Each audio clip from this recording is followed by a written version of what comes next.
Hello friends, कुछ viewer ने मुझे पूछा कि कैसे मतलब क्या क्या हुआ फ्रैक्चर के बाद और रिकवरी मिलने में इतना टाइम क्यों लग रहा है और हड्डी जुड़ने में क्यों टाइम लगा आपको और क्या क्या प्रॉब्लम्स चीज़ें वगैरह हुई, आप थोड़ा बताएं। तो इसलिए आज मैं बता रही हूँ थोड़ा बहुत कि क्यों मतलब हड्डी जुड़ने में इतना टाइम लगा था और अभी भी थोड़ा जुड़ना बाकी है।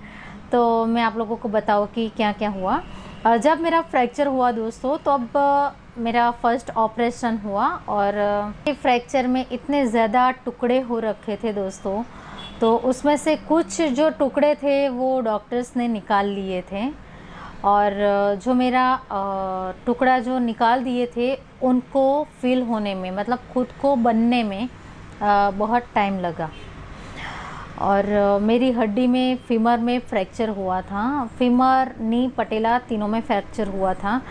और जब मेरा ऑपरेशन हुआ, प्लेट लगाई, तो प्लेट लगने के बाद ऑपरेशन के 15 दिन बाद मुझे इन्फेक्शन हो गया।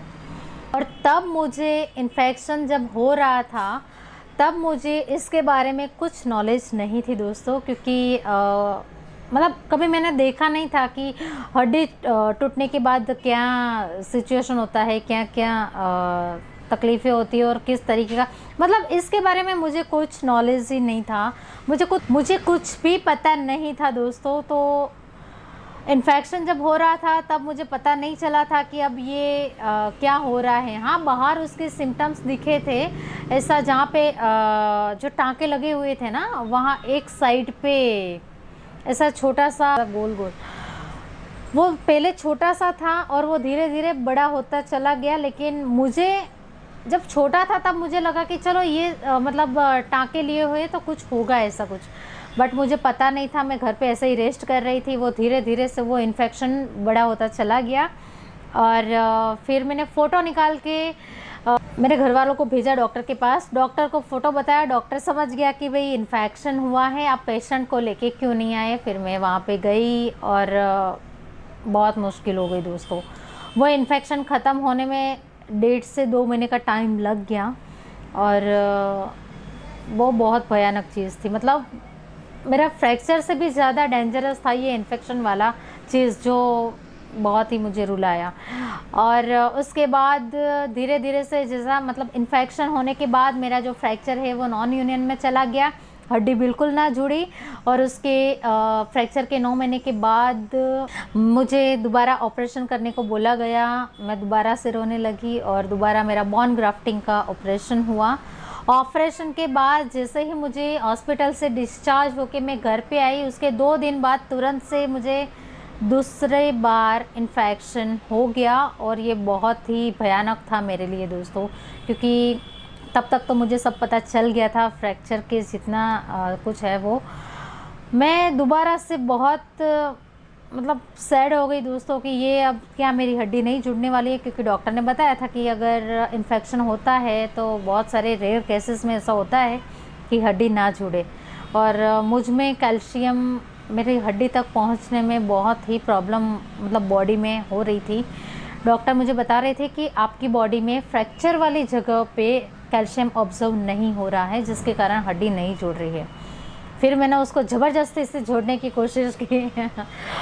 बोन ग्राफ्टिंग के ऑपरेशन के बाद इन्फेक्शन हुआ 1 महीने में। मुझको तब तक तो सारी चीज़ें पता चल गई थी, तो इन्फेक्शन को मैंने ज़्यादा नहीं होने दिया। बट बुरी चीज़ ये थी दोस्तों कि मेरा बोन ग्राफ्टिंग का जो ऑपरेशन हुआ वो मेरी जो बैक में से हड्डी का टुकड़ा लिया और उसको मेरे फ्रैक्चर वाले पार्ट पे उन्होंने भर दिया। बट वो जो मतलब क्या होता है, जो खेत होता है उसके अंदर हम खाद डालें, ठीक है, तो वो अच्छे से ग्रो होने लगती है फसल जो होती है। उसी तरीके से जो मतलब हड्डी का टुकड़ा जहाँ से मेरी बैक में से हड्डी का टुकड़ा लेके फ्रैक्चर में भर दिया बोन ग्राफ्टिंग के ऑपरेशन के टाइम, इन्फेक्शन उनके बाद हुआ ना, तो वो भी इन्फेक्टेड हो गया। वो बहुत ही बैड है मेरे लिए दोस्तों। तो ये 2 चीज़, एक तो मेरे फ्रैक्चर वाली जगह पे कैल्शियम ऑब्जर्व ना होने की वजह से फ्रैक्चर जुड़ता नहीं था और उसमें से 2 विलन हो गए इन्फेक्शन। और मेरी हड्डी का जुड़ना बिल्कुल रुक गया दोस्तों। फिर मैंने ज़ोर ज़बरदस्ती से मैंने कैल्शियम वाली दवाइयाँ तो जो डॉक्टर देते हैं वो तो लेती ही थी, लेकिन एक डॉक्टर ने मुझे मना कर दिया दोस्तों कि आपको नहीं खाना है दवाइयाँ। और उसके बाद मैंने कैल्शियम वाली दवाइयाँ खाना छोड़ दिया। और जब दोस्तों 2 बार इन्फेक्शन वाली चीज़ हुई ना, तो मैंने एक गलती और की थी, खाना पीना छोड़ दिया था। दोबारा से भी मुझे जब इन्फेक्शन हुआ तब भी मैंने खाना पीना छोड़ दिया था। ऐसा नहीं करना चाहिए दोस्तों, बट मेरी खुद की एक बॉडी में भी ऐसा प्रॉब्लम हुआ कि मुझे खाना पीना अच्छा ही नहीं लग रहा, मैं खा पी नहीं रही थी। मुझे और वो जो मुझे एंटीबायोटिक्स देते थे इन्फेक्शन की, उसकी वजह से मैं जो भी खाना खाऊं दोस्तों वो मुझे वॉमिट हो जाता था। तो मतलब मैं कुछ खा ही नहीं पाती थी। और बहुत महीने तक मैंने ऐसे ही चला कि मैं खाना पीना छोड़ दिया और मैं ऐसे ही वेट करूं कि मेरा हड्डी जुड़ जाए। तो ये तो बिल्कुल नहीं होने वाला है, क्योंकि हम खाना पीना ही नहीं खाएंगे तो हम कैसे ठीक होंगे, हम रिकवर ही नहीं होंगे, हम हील नहीं होंगे, हमारा जो फ्रैक्चर है वो बिल्कुल भी नहीं जुड़ेगा। तो ये गलती मैंने की थी जो आपको नहीं करनी है। आप खाना पीना ध्यान रखना है आपको। और जैसे हड़जोड़ का यूज़ किया तो हड्डी जुड़ना स्टार्ट किया और मैं बहुत खुश हो गई कि चलो मेरे फ्रैक्चर के बाद जो चीज़ मुझे सुनने को नहीं मिलती थी दोस्तों कि आपकी हड्डी जुड़ रही है, तो वो चीज़ मुझे सुनने को मिली। तो मुझे बहुत ही मतलब ऐसा हुआ कि यस चलो अच्छा है कि इतने टाइम के बाद भी मेरी हड्डी जुड़ना शुरू तो हुई। और हड़जोड़ थोड़े दिन खाते खाते फिर मैंने बंद कर दिया। मैंने 1 वीक खाया, बंद कर दिया, और 2 महीने के बाद दोबारा से मैंने 5 दिन खाया और बंद कर दिया। उसके बाद मैंने हड़जोड़ नहीं खाया। बहुत ही स्लो प्रोसेस रही मेरी हड्डी की, और फिर से वो बहुत ही जैसे जुड़ी नहीं रही है उसी के मुताबिक रहा। उसके बाद मैंने ट्राई किया झार आयुर्वेदा, और झार आयुर्वेदा ट्राई करने के बाद मुझे मेरी हड्डी जुड़ने में ग्रो मिला। मेरा हड्डी जो नहीं जुड़ रहा था वो ऐसे ही ग्रो होने लगा, वो हड्डी जुड़ने लगी। तो मैं बहुत ही खुश हुई। बट झार आयुर्वेदा का 5 डोज मैंने लिया, उसके बाद मैंने दोबारा से वो दवाई खानी बंद कर दी दोस्तों, कुछ प्रॉब्लम की वजह से, फाइनेंशियल रीज़न की वजह से मैंने बंद कर दिया था। वो मुझे नहीं करना चाहिए था, वो मुझे कंटिन्यू रखना चाहिए था। तो अब तो मैं दौड़ने लगती, तो मैंने वो बंद कर दिया। फिर दोबारा से मैंने दूसरी थोड़ी डोज यूज़ की झार आयुर्वेदा की। 2-3 महीने के गैप के बाद दोबारा से मैंने 1 महीना यूज़ किया दवाई, और फिर मैं स्टिक से चलने लगी। डॉक्टर ने मुझे अलाउ कर दिया कि यस आप चल सकते हो, यू कैन वॉक। बहुत खुश हो गई। मैंने उनको बोला कि क्या मैं पूरा वज़न डाल के चल सकती हूँ, तो डॉक्टर ने मुझे बताया कि आप ये वॉकर वगैरह अब छोड़ दीजिए, इसकी कोई ज़रूरत नहीं है, आप चल सकते हो। अगर चलने में दिक्कत हो रही है तो यू कैन यूज़ स्टिक, तो स्टिक यूज़ कर सकते हो, ठीक है। और अगर नहीं हो रहा है तो आप ये जो दीवार होती है ना, वॉल, उसका आप भी सपोर्ट लेके आप धीरे धीरे से घर में ऐसे चल सकते हो थोड़े बहुत, ठीक है। तो मैंने सोचा कि चलो स्टिक तो आ गई, क्योंकि ये स्टिक के लिए भी मैं वेट कर रही थी दोस्तों। आप सोचो कि नहीं चल पा रहे हैं और स्टिक से चल पा रहे हैं, उसमें कितना डिफरेंस है। आप लोग समझ रहे होंगे मैं क्या कर रही हूँ। तो मैं ऐसे स्टिक से चल रही हूँ। स्टिक से चलने में अभी मुझे कोई दिक्कत नहीं हो रही है। हड्डी भी मेरा 80% रिकवर हो चुका है, अभी 20% बाकी है, उसको भी मैं जल्द से जल्द रिकवर करने की कोशिश करूँगी दोस्तों। और वैसे मैं विदाउट सपोर्ट चल पा रही हूँ, लेकिन बहुत लिम्पिंग है। और मैंने आप लोगों को इसके अगले वीडियो में बताया था दोस्तों कि किस तरीके से मुझे डर लग रहा है विदाउट सपोर्ट चलने में। बट कुछ मेरे व्यूअर्स, मेरे परिवार के कुछ मेंबर्स ने मुझे बताया कि जब आपका जो हड्डी है वो पूरा हील हो जाएगा, पूरा रिकवर हो जाए, मतलब जुड़ जाएगा, तो आपकी बॉडी आपको खुद अलाउ कर देगी विदाउट सपोर्ट ठीक से चलने में। तो मैं बहुत खुश हुई कि ऐसी भी इन्फॉर्मेशन आप लोगों ने मुझे दी, तो बहुत अच्छा है दोस्तों। क्योंकि ऐसा नहीं है कि मैं आप लोगों को कुछ बता रही हूँ, जो मेरा एक्सपीरियंस है, जो मेरा नॉलेज है, वो मैं आप लोगों के साथ शेयर कर रही हूँ।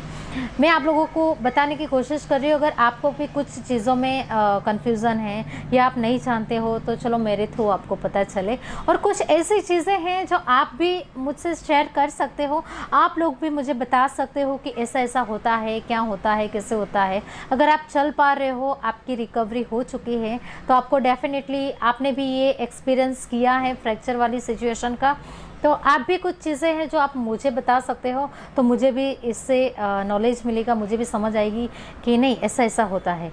क्योंकि अभी मेरे फ्रैक्चर के बाद मैं अभी 100% ऐसे नॉर्मल वॉक नहीं कर रही हूँ, नहीं चल पा रही हूँ।